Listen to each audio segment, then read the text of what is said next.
I was just gone. And it got really dark in the hospital when it was just by myself. And I knew the draft was going on and I couldn't watch it. I didn't watch the draft until Saturday night. I woke up late that night and there was a re-air, and I started watching it then because I knew it was over. And I for whatever reason, I couldn't watch the draft knowing that I wasn't being a part of it and wasn't on it, and I felt like I was letting everyone down. What's going on, everybody? It is Friday, May 8th, 2020. I'm your host, as always, The Pody. All right, we are going to get into that audio clip in just a second. Big week of sports, actually. We have the KBO, the Korean Baseball Organization, debuting on ESPN, 1 game per day, every day. So I'll talk a little bit about that. The NFL schedules were released last night around 8 p.m., so we're going to dive into that. But first, I just wanted to share that clip of ESPN's Todd McShay. He is a pivotal centerpiece to the duo that is Todd McShay and Mel Kiper Jr. when it comes to the NFL draft. He unfortunately was not able to participate in the NFL draft because he was recovering from coronavirus in a hospital, okay? And so that was just a little snippet there of him talking about how depressed he became over the NFL draft. He said, you heard it there, he couldn't even watch the draft until it was on the re-airs because, it's devastating. That's his life's work, essentially. That's pretty much all he does at ESPN is the NFL draft. So for him to work 364 days out of the year, gearing up for the NFL draft, and then he has to sit it out because he's too sick to do so, it's incredible, and it shows you, the testament of his character, and thankfully he was able to overcome this virus, and it sounds as though that he has moved past it because he here in another clip, and this you can listen to this full interview on the Adam Schefter podcast. So if you want to go ahead, you can jump over to Apple Podcasts or wherever you listen to podcasts, jump on the Adam Schefter podcast, and you can listen to the full interview. I'll play the second clip, but before I forget, and before I do that, I just want to reiterate something that I discovered last night. Not really something I discovered, but some of you might listen to podcasts on YouTube. So I've been looking for a way to upload my audio onto YouTube because obviously YouTube is for video, but I know that a lot of big time publishers and YouTubers and podcasts, they will put a still image of their podcast logo, and it will just play the audio. So I have found a fairly simple and easy way to do that. I uploaded last week's episode onto there last night. If you haven't found it, you can go check it out. It's This Week in Sports. I will put a link in the description of this podcast, so you could just click on the link to the YouTube channel and you could find it and subscribe if you'd like. I'd appreciate that.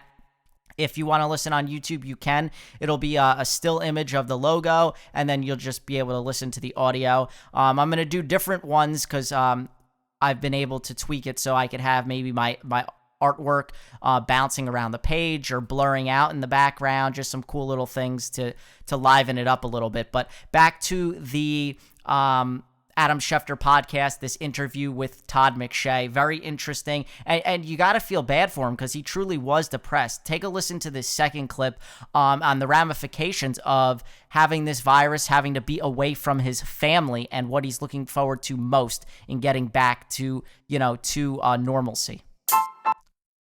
Sorry. I'm heading down there to see them today for the first time since April 1st. And I mean, I can't even imagine the hugs.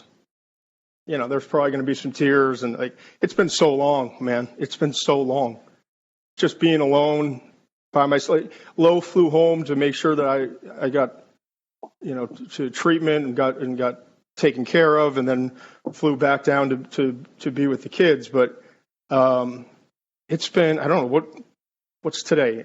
We're in May, so May 6th. May 6th. Yeah, so we're talking. Almost 40 days, close to 40 days without them. And it's been tough on them, and they've been great. But I'm gonna squeeze those kids so hard when I see them. Man, 40 days, like you don't even understand. That's over a month, okay, of being away from his young children. You know, his wife. He talks about how, you know, she flew back to take care of them and everything. And now he's just, you know, going to embrace them when he gets home. And it's a great story. It's a good, happy ending and all of that. But man, it puts life into perspective. I can tell you firsthand, my brother had coronavirus a couple of weeks ago. He contracted it in his, at his place of work. And, you know, he's a young, healthy, fit male. He's in his early 30s or mid 30s. And yeah, it's no joke. He wasn't having too many symptoms, just your basic lack of taste and smell and a little bit of chest pain. I think I did speak about this 1 or 2 episodes ago, but he recently went back to work, started to have, after his his shift was over, started to have some more chest pain, went to the doctor, they did some more tests on him and whatnot. Everything came back clean and he's doing well. But yeah, for somebody his age, this thing really attacks your lungs and your chest, and it makes it extremely difficult to breathe. So it is no joke. And the best way that, from what I have heard and what I have read, to, if you do get this virus, obviously get treatment and all that, seek a doctor and get tested, but you have to fight back. You can't sit around in bed all day. You have to try to move. You have to try to walk. My brother it was recommended by the doctor that he get up, get out, and walk. Walk as much as possible, get your body flowing and moving. Try to work your chest a little bit and try to take those deep breaths when it hurts. So things of that nature. I don't want to harp on this too much because I know we're all corona'd out. So, I just wanted to talk about Todd McShay because I do want to show him some love because I did personally miss him. The NFL draft, the virtual draft was a success. It was great and all that, but, we did miss Todd McShay. So Todd, get well, buddy, and hopefully we'll see you next year at the 2021 NFL draft. All right, moving right along. This is probably going to be a shorter episode. I know I feel like I always think that, and then it ends up being at least almost an hour every time.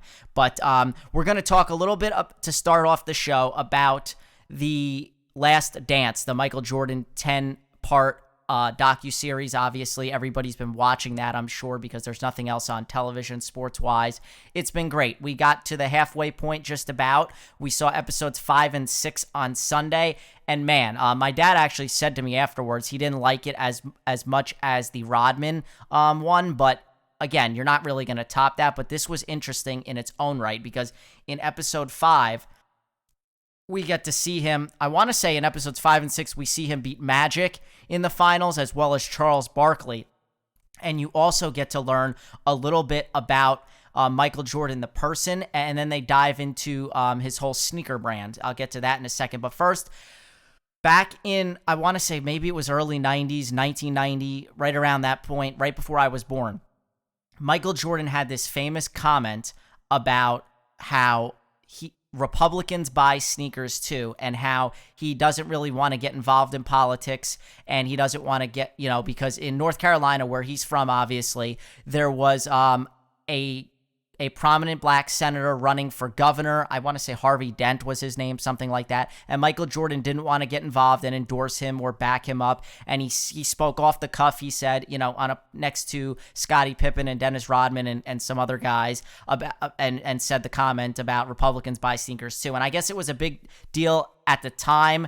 They interviewed somebody on the documentary, or back, it was a flashback type of clip, and they said, "Oh, this is going to hurt Michael Jordan, and we might never remember him again." And Muhammad Ali stood up for politics, and he stood for what he believed in, and that's why he'll always be remembered and stuff like that. But obviously, Michael Jordan, got past that by a long shot, and I actually respect that more so because I don't personally, I don't believe that athletes should worry about the politics. Yes, they have that as a platform, and people want them to use that. But if you're not knowledgeable enough and you don't know enough about a subject, you might not want to say anything, because he's right. At the end of the day, people want you to be a basketball player. They come, they flock to watch you be the greatest at your craft. They don't want to come see you talk about politics because, granted, politics, man, that could cause a lot of rifts, a lot of problems at the Thanksgiving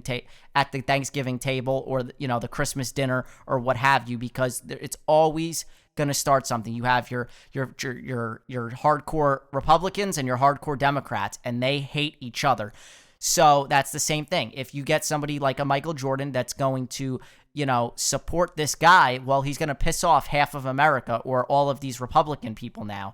So here's, I'm going to play a clip from Jordan just explaining this whole comment and looking back on it and explaining exactly what he did, which I'm not going to lie, I have no issue with it whatsoever, and it's perfectly fine. That's his right, and I respect it 100%. Others might not, but I do. I do commend Muhammad Ali for standing up for what he believed in, but I never thought of myself as an activist. I thought of myself as a basketball player.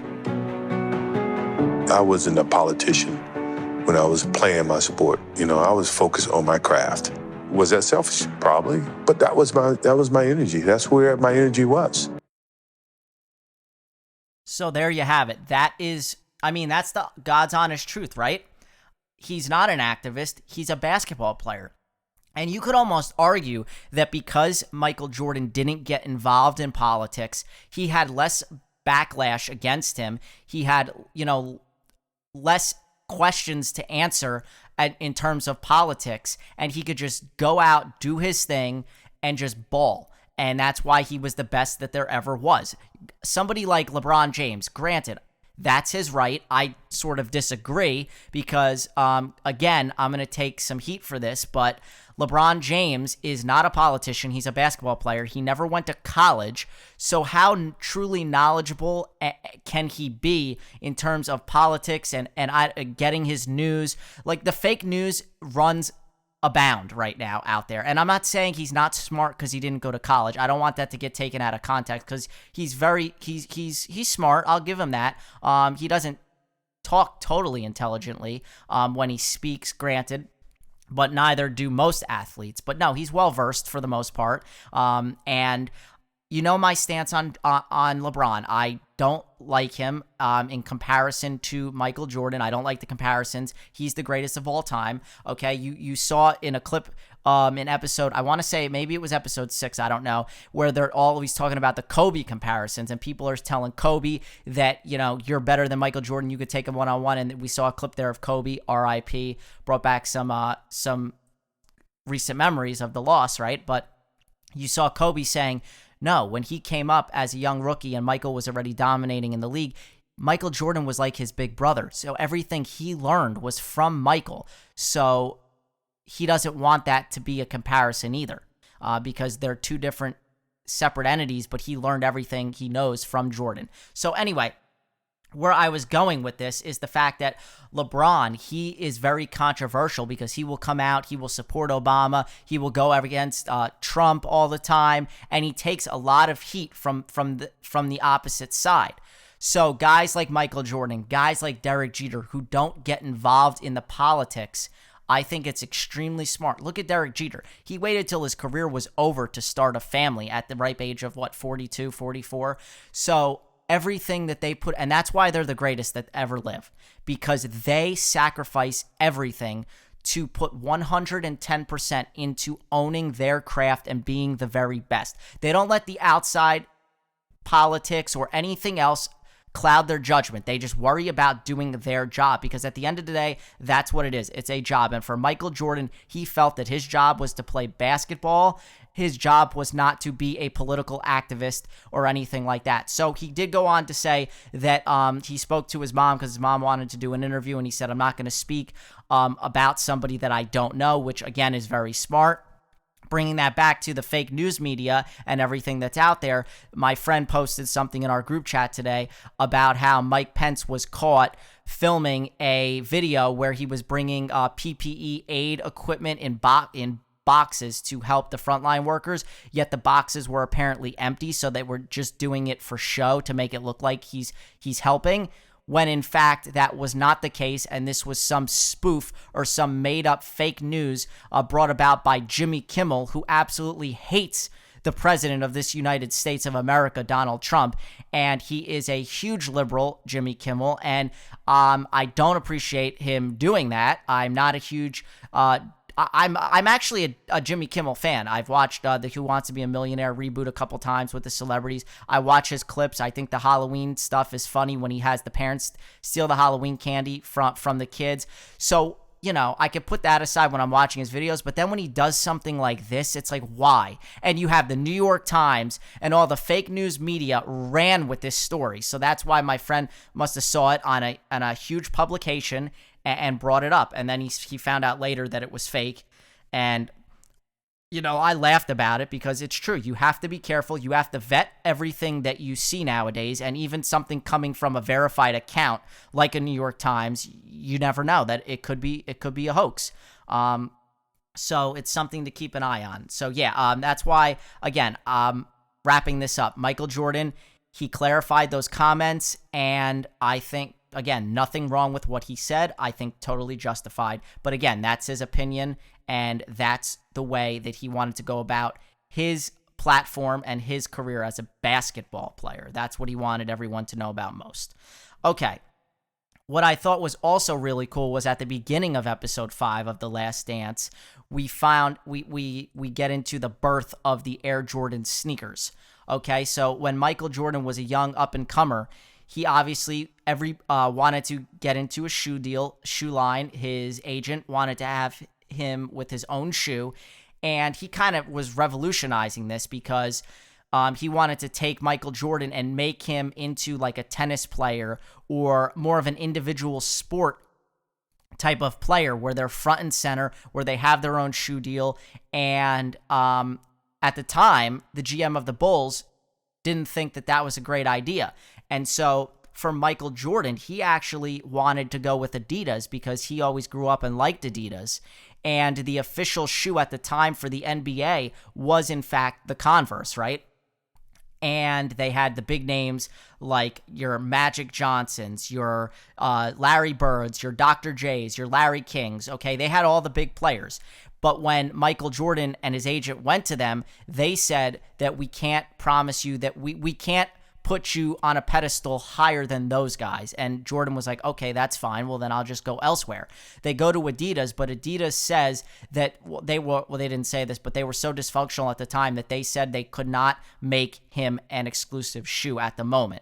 So then there was Nike. It was this, up and coming startup, essentially based out of Oregon. But they were more of a track and field type of shoe, more of a running shoe or a track shoe at the time. And Michael wanted nothing to do with them. But we come to find out in this episode that we need to erect a statue and thank Dolores Jordan because she is the reason that we have the Air Jordan and all the Jordan shoes that we know and love today, because he didn't want to get on that plane and go to that meeting. But thankfully, she told him, you need to get on that plane. You need to go and at least listen to what they have to say. It plays out in this clip here. Michael didn't even want to be at Nike. I couldn't even get him to get on the damn plane and go visit the campus. So I called his parents. And my mother said, you're going to go listen. You may not like it, but you're going to go listen. Mom, I don't want to hear her. I know what I want to do. I am not going to Nike's, Mom. I said, Michael, you have to give him an opportunity. And she made me get on that plane and go listen. And of course, the rest is history, right? So he signs the deal. It's offered $250,000 is what he's offered. And I think elsewhere he could have got like $100,000. His dad tells him at the time that you would be foolish not to take this deal. This is the best deal. So they end up taking the deal. Nike's hope at the time was that by year 4 of selling the Jordans, that they would be able to sell $3 million worth of shoes. Well, in the first year, they made a whopping $126 million. Oh my God. Staggering, right? And I mean, they didn't even know what they had. Like that was a gold mine right there. And so Also, at the time, they were able to come up with the name Air Jordan because, as they said in the documentary, in the episode, Nike came up with this new technology. It was something called like Air Soles or something. So they said, we're going to call this Air Jordan. That's what Michael's agent came up with, Air Jordan. And it just has that nice ring to it. And of course, the rest is history. They make $126 million in the first year, and sky's the limit. And now Michael Jordan is a billionaire. He's an owner of a NBA franchise, the Charlotte Hornets, of course, and just cool stuff like that is what I like to watch these episodes for. It gives you some clarity and some detail on some of the finer points in his life and things that you never even really knew. Like, who knew if it wasn't for his parents that he would have went maybe back to Converse? He didn't even want to go to Nike. Just unreal. So Nike needed Jordan as much as he needs them, and they probably need him more than he needs them now. Okay, so episodes 7 and 8 will be airing this Sunday at 9 p.m. I'm hoping they start to get into a little bit about his trip to the White Sox minor league system, because that should be fun.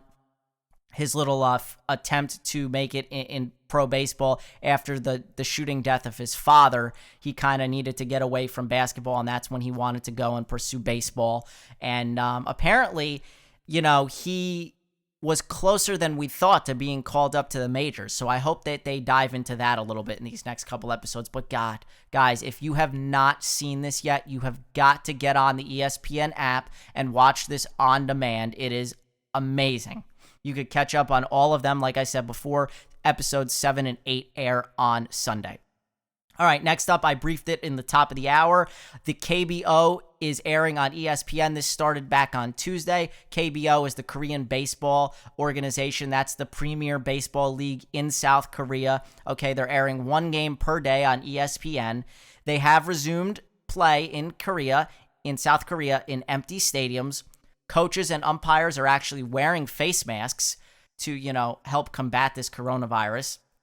There are no fans in the stands, I said, but they are throwing, I guess, like cardboard cutouts every once in a while, just some weird stuff. And there's a bonus for you guys, because in Major League Baseball, it is frowned upon for the bat flips, but in the Korean Baseball League, man, do they love their bat flips. And we got our first one on Tuesday. I'll give you just a quick taste of it. So basically what they're doing is they've got Carl Ravitch, Eduardo Perez, some other guys mixed in here and there, Buster Olney and whatnot, and they're commentating on these games while they're being played in these empty stadiums. It's a little bit boring because there's, but you get the idea. So here is the first home run that we witnessed on Tuesday, I believe it was.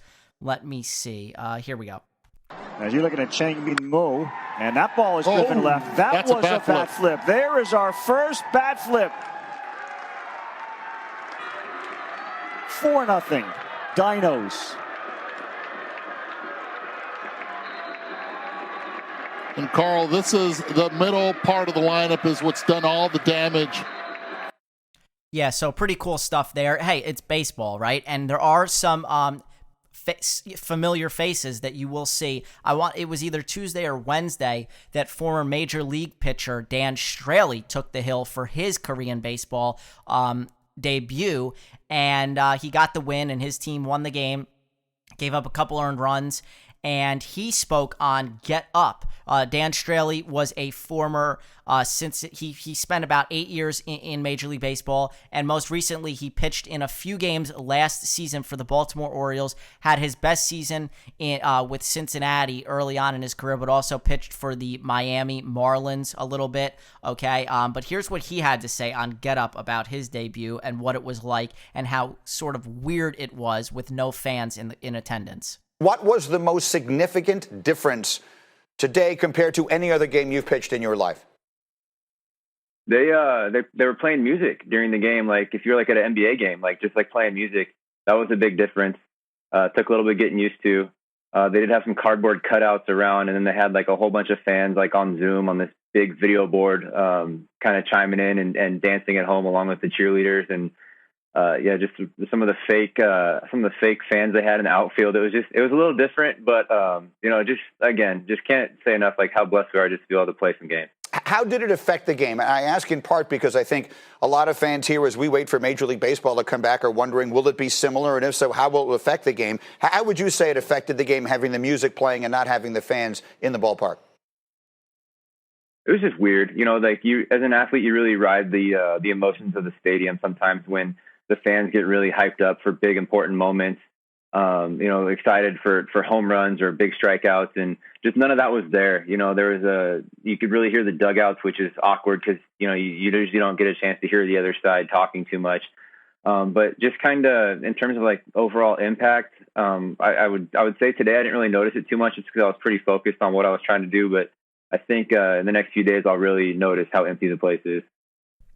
This is some nice little insight, if you will, into maybe what we can come to expect if Major League Baseball gets back underway. There's new talks about maybe them starting back up in July, so we'll see how that plays out or pans out. But yeah, if you have a chance, jump on ESPN sometime during the day on, during the week, and you could see these games being played out, and you could kind of get a feel for what I'm talking about and how the games are, and basically what's going on. Okay, next up, let's talk a little bit about UFC 249, because this is the sport that is going to finally be taking place tomorrow night. Okay, this is the one that Dana White was going to secure the island for, and then it fell through, and he was told no by ESPN and Disney, and now it is back underway, and I'll give you the details. It is Ferguson versus Gaethje. It is back on, okay? It was supposed to be Tony Ferguson versus Khabib, but he is stuck in Russia because of the travel ban restrictions, okay? You can catch all the action. You can buy the pay-per-view through ESPN Plus. All right, I think it's probably somewhere around $60. The main fight card is scheduled to begin at 10 p.m. and it will be taking place at VyStar Veterans Memorial Arena in Jacksonville, Florida. Ferguson, who held the interim lightweight title in 2017, he is the favorite at -190, and Justin Gaethje comes in at +160 as the big-time underdog. I really don't know how this is going to play out or how I would bet on this. I'm not a huge, big UFC guy in terms of my knowledge base or anything like that. I have my one buddy is big into this stuff, so I will usually ask him what he's leaning towards. But yeah, first big sport we've had in a while. This is going to be a big one in terms of betting. You could jump on DraftKings, FanDuel if you're in New Jersey. For sure, you can. So yeah, I might think about throwing some money down and at least getting something out there, okay? Because it's been so long that I'm just itching to place a bet here or there. Now, the interesting thing about this is they had Ariel Helwani on ESPN, and they were asking him, how are these fighters going to look in the ring? Is there going to be some fatigue? Because the coronavirus, has it been changing the way that they are able to train and prepare for this fight, right? And he made a very good point. And I thought that too, but I'm glad that he backed it up as somebody that is, an expert in this area. It really didn't change that much, and we shouldn't see much of a change. Of course, there won't be fans in the arena when they fight tomorrow night, but in terms of their training and getting ready and the shape that they're in, nothing really has changed. There's talks of fighters that slept in the gym so they could wake up and just train and everything. But realistically, if you have a gym, you could go to this gym to train. Nobody's there. You could still get your training in. You could still eat properly and do your diet regimen. There's still ways to work out. So really, he's right. Not much is going to change in terms of the way they prepared for this fight. Yeah, things might be a little bit different here or there. Not as many people fighting or training with you. Nobody to really maybe spar with or get prepared that way. But you could still watch film on your opponent. You could still get in the gym. You could still hit the heavy bag. You could still do everything, your cardio, your diet up to it. I think it was Tony Ferguson. They had video of his camp. They had ordered all his buddies that are part of his camp. They ordered so much McDonald's and they were eating all that greasy food. And then you just see Ferguson there wrapped up in like this blanket or something, trying to probably sweat out those last few pounds to get ready for this fight tomorrow night. But so yeah, look forward to that. It's a big fight card. So again, it starts at 10 p.m. Eastern on ESPN Plus, the pay-per-view. So yeah, it should be fun. And now finally we could dive into what this show has been all about, and that is the NFL schedule that dropped yesterday. But first, I have to tell you about a legend that we lost earlier this week.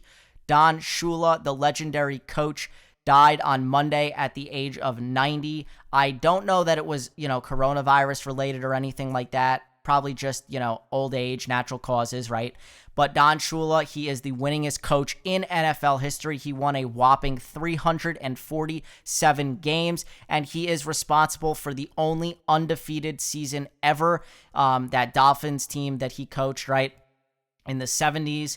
In 33 seasons as a head coach, he only had 2 losing seasons. That is unbelievable. He started his coaching career with 13 straight winning seasons, which is also a record, and he is responsible for coaching 15 Hall of Fame players, including quarterbacks Dan Marino, Bob Greasy, and Johnny Unitas. So R.I.P. to Don Shula. By comparison, Bill Belichick is 6th on the all-time wins list. He would have to average something like 10 wins for the next, bunch of years. It's absolutely ridiculous. He's in the early 300s, I believe, so he would have to average a whole lot of wins. I forget what it is, how many seasons exactly, but yeah, it's staggering how many wins that he would have to compile. Granted, he might still get there because he's Bill Belichick, but I don't know. This year could be rough for the Patriots. Now, let's get into that schedule and explain what I mean by that last comment I just made. Last night around 8 p.m., they released the schedule. The first game of the season was released probably a little bit early. It's going to be the Super Bowl champion Kansas City Chiefs taking the field at home in Arrowhead against the Houston Texans. Okay, this will be on Thursday, September 10th. So that'll be the first game of the season.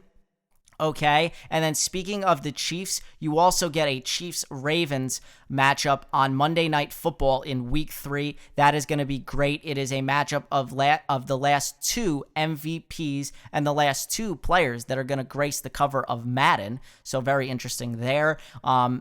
This should be a great one. Last year, these 2 teams faced off early in the season. Kansas City won 33-28. Okay, some other notable games throughout the league. Obviously, everyone wants to know about Tom Brady and the Buccaneers and how they're definitely obviously going to change this up to give them more primetime games now that the Bucs are must-watch TV. So the Tampa Bay Buccaneers will open their season. It is a doozy. It is going to be a really tough game. They have to go on the road to New Orleans, to the Superdome on Sunday, September 13th. It will mark the first matchup between 2 40-year-old starting quarterbacks in NFL history. That's very intriguing right there alone. Okay, Aaron Rodgers and Brady will square off for the third time in their careers in a Week 6 matchup. They have split the previous 2 meetings. And then in Week 12, the Bucs will host the Chiefs in Tampa Bay, so that's going to be a great one there. Some other notable games on the schedule. You have the Las Vegas Raiders making their new home debut on Monday Night Football in Week 2 against the Saints. You have Joe Burrow and the Bengals. They will face Tua and the Dolphins in Week 13. So that's a matchup between the first 2 quarterbacks taken in this year's draft. Okay, that will be December 6th. You then have an interesting matchup when Odell Beckham Jr. goes to MetLife to face his former team, the New York Giants, for the first time since they traded him away last March. That'll be Week 15 on December 20th. Just some other quick notes about the schedules. The New England Patriots and the New York Jets were given the toughest 2 schedules in the NFL this season. The Patriots have the hardest schedule, followed by the New York Jets, my Jets, unfortunately. For the Jets, they will open the season September 13th against the Buffalo Bills. A quick note on that. The Bills and the Jets have faced off in week 1 more than any other two teams in the Super Bowl era. They love to pin the Jets and the Bills in week 1. I don't know what it is, but they just love it. And then a really marquee matchup will be the Jets and the Patriots on Monday Night Football in week 3 on November 9th. I'm a little bit surprised they didn't put that Chiefs and Ravens game in week 3 on Monday night, but I'm not going to complain. Jets, Patriots, this is definitely a winnable game. I think the Patriots are definitely, have their work cut out for you. And then just speaking to the Jets, because I'm a Jets fan, they do have a tough schedule, but at least it's kind of spread out. They're tough games. They have to play the NFC West this year and the AFC West, so it's going to be tough. They have to play Seattle in week 4, just coming off a short week after playing the Patriots. They then have to go to Seattle, which is rough. Then they get to come back home. They play the San Francisco 49ers. Now, the 49ers, interestingly enough, they are playing the Jets and the Giants back-to-back weeks at MetLife Stadium. That's only ever happened one other time in 1992, so very interesting there. West Coast teams and East Coast teams, when they have to travel across country like that, it's very interesting, and it always makes for a nice upset type pick. But being that they're playing back-to-back weeks, they will probably stay in Jersey, I would assume, and get acclimated to the jet lag and all that good stuff. Then the Jets have to still play the Rams in Los Angeles. That's in week 6 or week 9, I want to say. No, that is in week... I don't know what week that is. Week 8, excuse me. That's week 8. They also have to play the Denver Broncos on a Thursday night game. So that's another primetime game. That will be October 1st. That's the latter part of the season. My buddy is a huge Denver fan, so I always love to talk trash whenever the Jets and Broncos play. And the Jets pretty much have had their number the last few years. And then, of course, they have to play the Chiefs on November 1st, and then they finish up with the Raiders and the Patriots. So honestly, all in all, this is a very tough schedule. And I'm looking forward to a couple of these games. There's a couple of definitely winnable games on here. You've got the Dolphins twice, of course. The Browns, they look like a team that's in flux right now. You could maybe beat them. It's going to be tough. This is definitely going to be an improved team, but honestly, this Jets team could be much improved from last year, numbers-wise and stats-wise, and they could still have a worse record. I think Damian Woody pointed that out. This schedule is brutal, and it just, it is what it is. There's one extra playoff team in the mix now, and unfortunately, the way the AFC East shapes up this year, because they're playing such tough divisions in the NFC West and whatnot, I don't think you're going to get a wild card team from this division. It doesn't look it that way. So if there's ever a year to win the division, it's now that the Patriots are sort of outside the top 10 rankings for the first time ever. It's pretty crazy. But that's the NFL schedule. You could check out what your team's overall schedules are. They have weeks 1 through 16, every single game. You could check it out. It's going to be fun. I can't wait. And as of now, everything is operating as normal. They expect the season to wow. They expect the season to continue as planned. I'm saying wow because I just got an alert on my phone that Tua Tagovailoa's younger brother is transferring out of Alabama. He has officially entered the transfer portal. So this is interesting now. I wonder where he's going to go. Greg Schiano, please pick up the phone and dial that number as quickly as possible and get this kid to come in and come to Rutgers, please. Because that would be instant ticket sales. Okay, last thing, NFL related, let's talk a little bit about an incident that occurred with Earl Thomas, the safety for the Baltimore Ravens. All right, Earl Thomas. This happened a couple weeks ago. He had to get out in front of it because he found out that TMZ was going to release this police report and all the details. So he jumped on social media to say he's not happy that this is going to get released, but he just wanted to wish everybody safe, make sure everybody's doing okay and safe and this and that and get out ahead of it. Well, here's what happened, and this is the SparkNotes version. I'm going to keep it as clean as possible.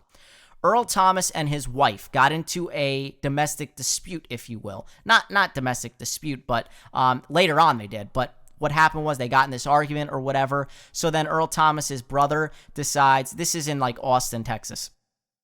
Earl Thomas's brother, either he called his brother up or whatever, and it's like, yo, come get me. I need to get out of here. We're fighting, but whatever. So his brother comes, picks him up.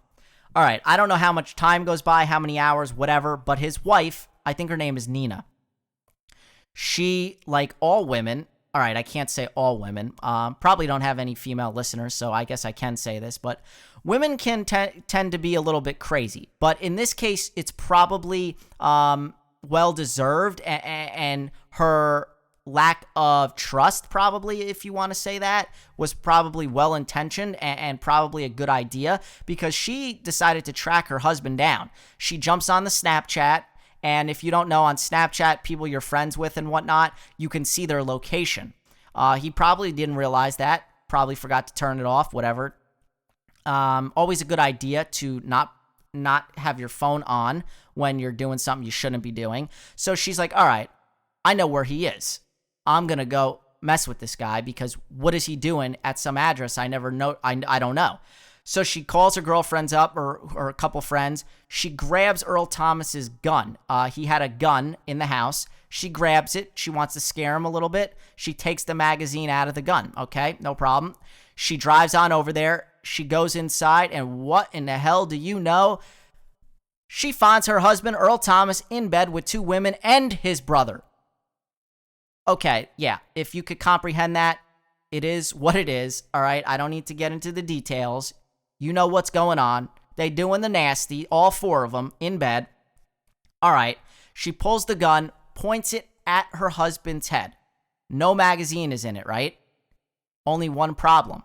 There's one in the chamber that she doesn't know about, okay? Because, you know, why in the hell would he have a loaded gun in his house with one in the chamber? Because these athletes are morons, and they love to mess with guns because they think it makes them a big, bad king of the jungle type, all right? So they love to mess with their guns because they don't know how to use their fists, and if they get in a little altercation, they love to pop, pop, pop, all right? So anyway, she points the gun in his head, finger on the trigger, not realizing any slight movement. She pulls that trigger. She's going to blast his brains all over the baseboard and all over the walls. Okay, luckily for everybody's, safety, that did not happen. She was, of course, arrested. Things were hashed out. They were said, whatever. But yeah, I don't think that they will be resolving this anytime soon. But yeah, just crazy, crazy stuff. Just when you think you've seen it all or heard it all, something like this happens, and it's just, it's insanity. It's insane. Okay, so yeah, if you heard Earl Thomas or saw his name trending in the news, that's exactly what it was about and why. I'm sure TMZ has the full transcript of the police report if you want to get your hands on that. Moving right along, we are right at the end, guys. Of course, 42 minutes in once again. This will be under an hour, though, so we're almost done. Okay, next up, let's talk about the match. So last year, there was a match between Phil Mickelson and Tiger Woods. It was for about $10 million, charity type stuff, all good. Well, they've decided to take part yet again, only with a little bit of a twist. Phil Mickelson and Tiger Woods will still be competing, but they've added two more players to this tournament, or this match. Tom Brady and Peyton Manning. Yes, that is correct. I said those two names. So you will have Phil Mickelson and Tom Brady will be on one team, and they will face off against Peyton Manning and Tiger Woods. It is set for Sunday, May 24th. It will be airing on TNT, and let me say, it's going to be fun. They will face off for that $10 million to be donated to COVID-19 relief, and all I have to say is let the trash talking commence. Ernie, the course, the tournament had to be in Florida. After Tom's B&E arrest, with the ankle monitor, he couldn't leave the state. So it had to be in Florida. Tiger and I talked to the sheriff in Tampa. He's going to be allowed to go to Palm Beach to play. I'll be honest, I've never played Tom very well on his home turf. And so maybe this is considered a neutral site. And I would have loved to have had this tournament in a place where they don't like Tom very much. Indianapolis, Denver, Boston, after he just betrayed them and broke their hearts. So Palm Beach is the best we can probably do. Look, I think the teams are fair. I think, Phil chose the right partner in Tom. Together, they have 11 championships. Tiger and I have 17, the way I count it, right, Tiger? You're 15 plus my 2. So it's a little closer in the championships with Tiger and Phil being together. But it's a great cause. I know Tiger and Phil did it last year together. Tom and I were glad to be on board, being a COVID-19 relief fundraiser. It's going to be some fun and raise money for a great cause. So glad and honored to be a part of it. Yeah, so there you have it. It should be fun. Those guys were taking it all in stride. That's funny stuff right there. Peyton's a little bit of a jokester, man. He could get it. Tom Brady also got in on the trash talking. He posted a picture on Instagram that's him and Phil Mickelson as these adults, and they're playing with these 2 little kids, and it was Tiger and Peyton's faces on the little kids' bodies. So it was pretty cool. So I look forward to that. That should be extremely entertaining. If they have mics on those guys and they could talk some trash while they're playing, oh my God, would that be awesome. But anyway, back to the show here. Last segment, as always, I love to do it. Every single episode is on this date in sports history.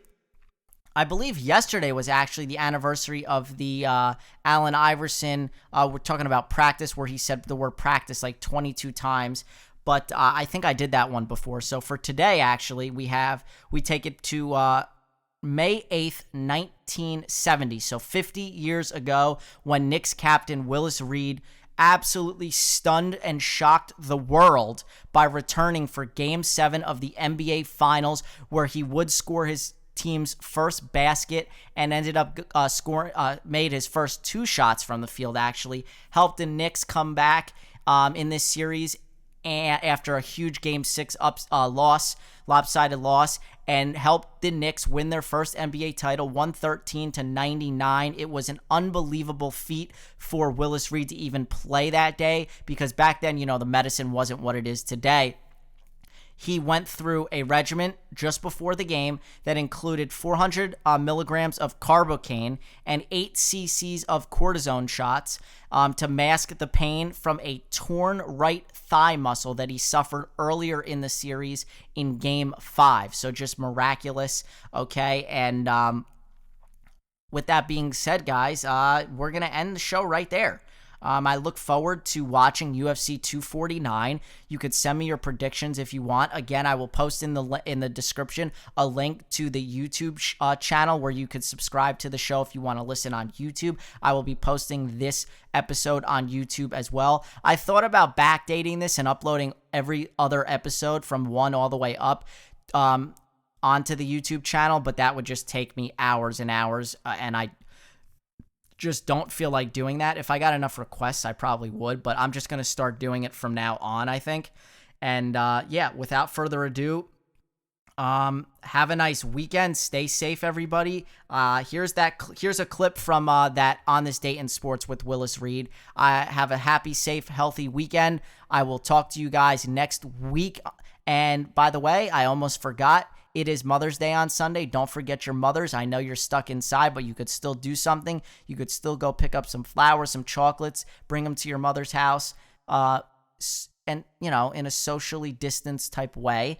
But shout out to all the mothers out there, especially my mother, who puts up with me on a daily basis. Happy Mother's Day to all the mothers. Have a nice weekend. See you next week. And I wouldn't want anyone to say, why didn't you try? And that was a philosophy that had been inbred in me, instilled in me from high school, believing that you should always try your best, even if you fail, because you know that at least you've done what you could do. The